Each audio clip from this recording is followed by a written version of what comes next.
Խաղական 23 զեկուցել Արցախի փողոցի 4-րդ նրբանցքի 4-րդ կարգի վթարային շենքերի բնակիչների վերաբնակեցման ուղղությամբ իրականացված աշխատանքների մասին։ Պարոն քաղաքապետ, Արցախի փողոցի 4-րդ նրբանցքի թվով 3 վթարային շենքերին բնակվող 63 ընտանիքներից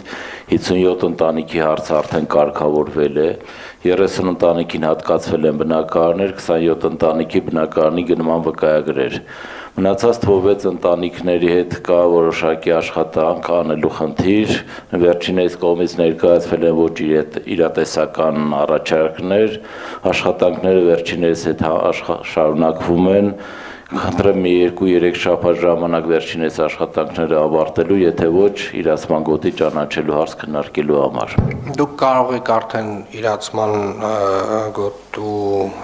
գերակաշարի որոշումը սկսել շրջանառել, որովհետև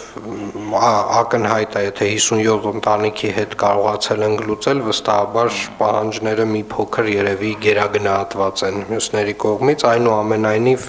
զուգահեռ պետք է իրականացնել եւ բանակցությունները, հասկանալ մարդիկ ինչ են ուզում եւ նաեւ գերակաշար ճանաչելու մասին կառավարության որոշումը շրջանառել։ Շնորհակալ եմ, հարգելի գործընկերներ, ես կարծում եմ կարևոր արձանագրում է, որովհետև միանգամից 57 ընտանիքի 4-րդ կարգի վթարային շենքերում բնակվող ընտանիքների խնդիր ենք լուծել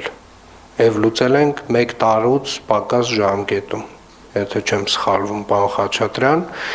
Հաջորդ փուլով իհարկե ունենք նաև Արզումանյանի շենքերը եւ բոլոր մնացյալ 4-րդ կարգի վթարային շենքերը եւ ես ուզում եմ շնորհակալություն հայտնել բոլոր այն անձանց, ովքեր որ հենց այս գործընթացին մասնակից են եղել, որովհետեւ իրապես շատ մեծ գործ է արվել։ Հաջորդը Շինարարության եւ բարեկարգման վարչության ըսկողական 37 զեկուցել մայրաքաղաքի թվով 9 գետնանցումում եւ Թայռովի փողոցից հաղթանակ կամուրջ բարձրացող աստիճաններին վերելակներ